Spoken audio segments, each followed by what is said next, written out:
JCB দিয়ে বাড়ি ভেঙেছে, হাজার হাজার কর্মীকে ঘর ছাড়া করেছে, থুতু ফেলে চাটিয়েছে, মহিলাদের মাথা নেড়া করিয়েছে।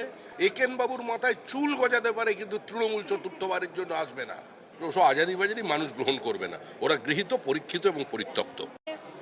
জুতো ছোড়া হয়েছে, ঢিল ছোড়া হয়েছে, কাদা ছোড়া হয়েছে। তিনি যাচ্ছিলেন হালি শহরে তার এক কর্মীর বাড়িতে। দেখুন, দূর দূর পর্যন্ত বিজেপির সঙ্গে এই ঘটনার কোথাও কোনো সম্পর্ক নেই। কোনো রাজ্যের প্রাক্তন মুখ্যমন্ত্রী কেন, কোনো মহিলা নেত্রী তার গাড়ির ওপরে পাথর ছোঁড়া হবে, মাটি ছোঁড়া হবে, জুতো ছোঁড়া হবে, এটা কাঙ্ক্ষিত নয়, এটাকে আমরা সমর্থন করি না, এটা একটা ঘৃণ্য ঘটনা। কিন্তু যেভাবে তৃণমূলের পক্ষ থেকে বলা হচ্ছে যে পরিকল্পিতভাবে মুখ্যমন্ত্রীকে খুন করার চেষ্টা হয়েছে, বা এটা তাদের কাছে এখনো তিনি মুখ্যমন্ত্রী আছেন, কারণ এখনো হ্যাংওভার কাটেনি। প্রশ্ন হলো, যে অত্যাচার তারা বিজেপির উপরে করেছে, সাধারণ মানুষের উপরে করেছে, ভুলে গেছেন?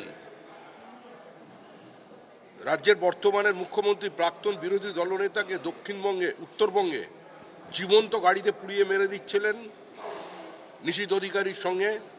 ভুলে গেছেন দক্ষিণ 24 পরগনায় তদানীন্তন রাজ্য সভাপতি কেন্দ্রীয় মন্ত্রী আমাদের সুকান্ত মজুমদারের সঙ্গে কি আচরণ করেছে তৃণমূল কংগ্রেস?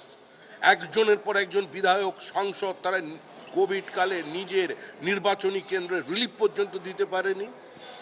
2021 সালের 2রা মের পর 56 জন খুন হয়েছেন। 27 দিনের মধ্যে 200-র বেশি মহিলা কর্মী বিজেপির গণধর্ষিতা হয়েছেন। 27 জন ক্যামেরার সামনে এসে দাঁড়িয়ে বলেছে যে আমরা তৃণমূলের গুন্ডাদের দ্বারা গণধর্ষিতা হয়েছি। জেসিপি দিয়ে বাড়ি ভেঙেছে, হাজার হাজার কর্মীকে ঘর ছাড়া করেছে, থুতু ফেলে চাটিয়েছে, মহিলাদের মাথা নেড়া করিয়েছে, প্রার্থীকে বিধানসভায় প্রতিদ্বন্দ্বিতা করেছে 6 লক্ষ টাকা জরিমানা নিয়ে তাকে বাড়ি ঢুকতে দিয়েছে, একটার পর একটা দোকান ভেঙে দিয়েছে, কন্ডাক্টরকে বাস থেকে নামিয়ে দিয়েছে, ডিউটি বন্ধ করেছে, অটো বন্ধ করেছে, টোটো বন্ধ করেছে, দোকান বন্ধ করেছে, পরিষেবা বন্ধ করে দিয়েছে। এই অত্যাচার তৃণমূল কংগ্রেস চালিয়েছে। আর তার জন্য মানুষ যদি স্বতঃস্ফূর্ত হয়ে প্রাক্তন মুখ্যমন্ত্রীকে দেখে চারটে স্লোগান দেয়, গো ব্যাক বলে, সেটা তো হবেই। ব্ল্যাক ফ্ল্যাগ দেখায়, এটা হতে পারে। জনরোষের শিকার তৃণমূল কংগ্রেস। তৃণমূলকে তৃণমূল বাঁচছে, বাঁচানোর জন্য একজন বিধায়ক আসবে না, সাংসদ আসবে না? এতজন তো সাংসদ আছেন, কেউ আসবে না?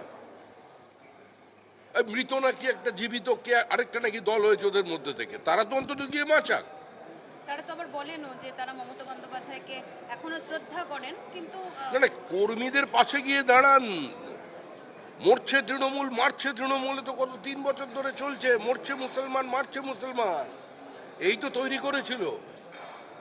আমি আপনাদের 1 বছর আগেরও যে কথা বলেছিলাম যে পরিবর্তন অবশ্যম্ভাবী, কেউ তৃণমূল কংগ্রেসকে ক্ষমতায় ফিরিয়ে আনতে পারবে না। একেন বাবুর মাথায় চুল গজাতে পারে, কিন্তু তৃণমূল চতুর্থবারের জন্য আসবে না। কিন্তু বলেছিলাম একই সঙ্গে যে রাজ্যপাল এবং নির্বাচন কমিশনকে ওই সময়টুকুর জন্য, যখন সরকার ঠিকঠাক না তৈরি হচ্ছে, তৃণমূল কংগ্রেসকে বাঁচাবে। কতদিন আমরা বাঁচাবো? ডিম ছুঁড়ছে, এটি কি বিজেপির সংস্কৃতি? তৃণমূলকে মারছে। ওদের আভ্যন্তরীণ রসায়নটা এখন বাজারে চলে এসেছে।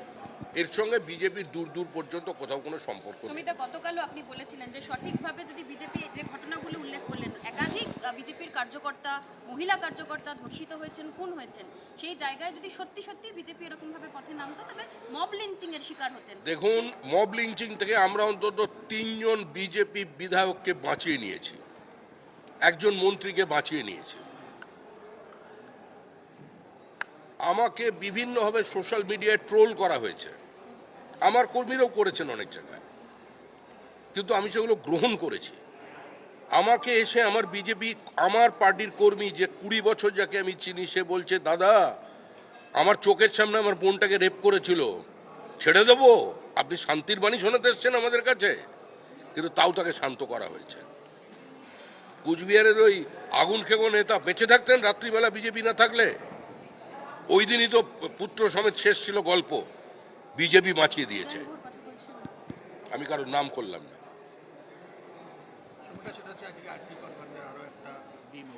সেই দিন তৃণমূল কংগ্রেসের পক্ষ থেকে বলা হচ্ছে 24 ঘন্টার মধ্যে তো মমতা বন্দ্যোপাধ্যায়ের পুলিশ অভিযুক্তকে গ্রেপ্তার তৃণমূল নেই, তৃণমূল নির্মূল, তৃণমূলের কোনো কথার প্রতিক্রিয়া দেব না।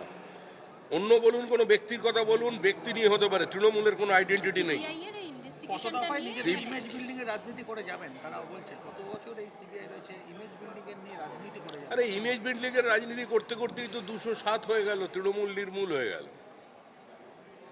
যেখানেই মমতা বন্দ্যোপাধ্যায় হাত দিয়েছে নির্বাচনের আগে, সেখানেই তিনি পরাজিত। দিল্লিতে গিয়েছিলেন ভাইয়ের কাছে, কেজরিওয়াল ছবি, এখন উনি প্রাক্তন। এগুলো তৃণমূলের বোঝা উচিত। আমিও বারবার ভুল করে তৃণমূল বলছি, কারণ দলটাই নেই, ওটা নির্মূল। যারা আবার দাবি করছে তাদের লড়াই চলছে শুধুমাত্র 14টা না কটা 15টা অ্যাকাউন্ট আছে, কয়েক হাজার কোটি, সেই নিয়ে। যে বলেছিলেন 12টার সময় এখানে ডিজে বাজাবেন, তিনি এখন বিদেশে গিয়ে ডিজে বাজাতে চাইছেন। কেউ কেউ ঘরে সুখী গৃহকোণে আর কি বসে ওই রবি সেতার শুনছেন, এরকম চলছে। বিচার তো পাবেই। মানুষ বিশ্বাস করে, বিজেপি বিশ্বাস করে, বিচার অভাবে পাবে। আজকে থেকে এক সপ্তাহ আজাদি সপ্তাহ পালন করছে লেফট স্টুডেন্ট অর্গানাইজেশন। আজাদি কিসের আজাদি? কিসের আজাদি? ভুলে গেল সিপিআইএম? দক্ষিণ 24 পরগনায় সিপিআইএম দম্পতিকে পঞ্চায়েত নির্বাচনের সময় জীবন্ত পুড়িয়ে মেরে দিয়েছিল। ভুলে গেল আজাদির গল্প? একদিনে 822টা সিপিআইএম এর অফিস তৃণমূল দখল করে নিয়েছিল। কোথাও সেখানে মদ্যপান হয়েছে, কোথাও জুয়া খেলা হয়েছে, কোথাও ক্যারাম বোর্ড বসিয়ে দেওয়া হয়েছে, তাস খেলা হয়েছে। আজাদির কথা বলছেন? কিসের আজাদি? কাশ্মীর মাকে আজাদি? ওসব চলবে না।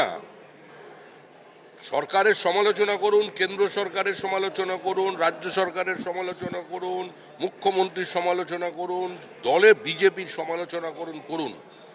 আজাদিটা যদি করতে গেলে দেখলেন না এর আগের দিন কি হয়েছিল? কাশ্মীর মাকে আজাদি স্লোগান দিয়ে দিয়েছিল। তা আজাদির সঙ্গে সাংবাদিকদের পেটানোর প্রয়োজন কি ছিল? সাংবাদিকদের মারলেন কেন?